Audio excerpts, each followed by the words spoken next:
Ассалаумағалейкум достар, сіздермен бірге қазақ тіліндегі спортшы YouTube арна ERA-X. Видеоны көрместен бұрын видеоға лайк басып арнаға тіркеліп қойыңыздар. Ал біз бастаймыз. Ержан Истанов ресейлік спортшыдан жеңіліс тапты.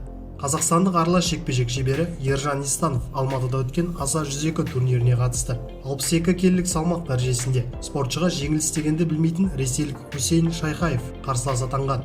Ел күткен жекпе-жек бірінші раундта аяқталды. Ресей спортшысы Исановтың өкшесін қайырып ауырту әдісімен жеңіске жетті.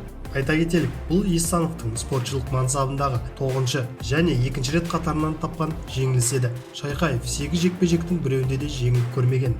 Бұдан бөлек қазақстандық аралас жекпе-жек шебері Ермек Плоов та Алматыда өткен аса 102 турниріне қатысып, сәтсіздікке ұшырады.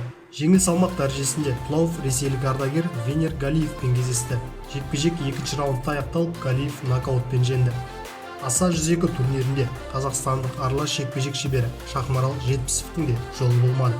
Ауыр салмақтағы Жетпісов Бразилия спортшысы Роджер Соузамен күшінасып, 2-ші раундтың соңында техникалық нокаутпен жеңілді. Айта кетелік, қазақстандық спортшы өз мансабында осымен 4-ші рет жеңіліске ұшырап отыр.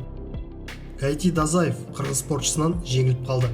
Арлан MMA Pro Team командасының өкілі қазақстандық аралас жекпе-жек шебері Гайти Дазаев Алматыда өткен аса 102 турнирінде сәтсіздікке ұшырады.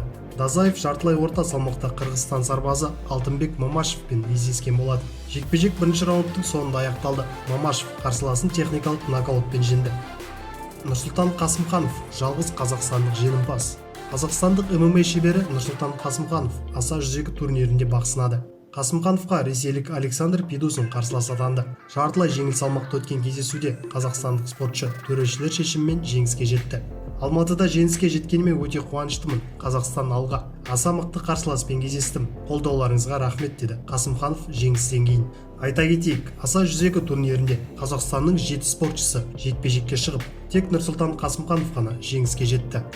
Танымал қазақстандық файтер Жалғас Жұмағұлов Алматыда өткен аса 102 турнирі туралы пікір білдірді. Біздің спортшылардың нәтижесі көңілімізді түсіргені анық. Жеңілістерді қарау қиынға түсті. Спортшыларымыз жеңіске деген құштарлығын, ер мінездерін көрсете алмады. Ұпай санымен жеңілсең де карттан кетіп қалу дұрыс емес. Бұл турнир ұйымдастырушыларына қойылатын сұрақ болу қажет. Олар бас қосып, әр салмақтың мықтыларын анықтап алулары керек еді. Өкінішке қарай, биылғы жылды сәтті аяқтай алмадық. Дегенмен әр нәрсенің де жақсы және жаман тұстары болды. Бұл нәтиже әлі де еңбектену қажет екенін көрсетті. Турнир ұйымдастырушылар үшін де, қатысушылар үшін де үлкен сабақ болды деп ойлаймын, деді Жалғас Жұмағұлов.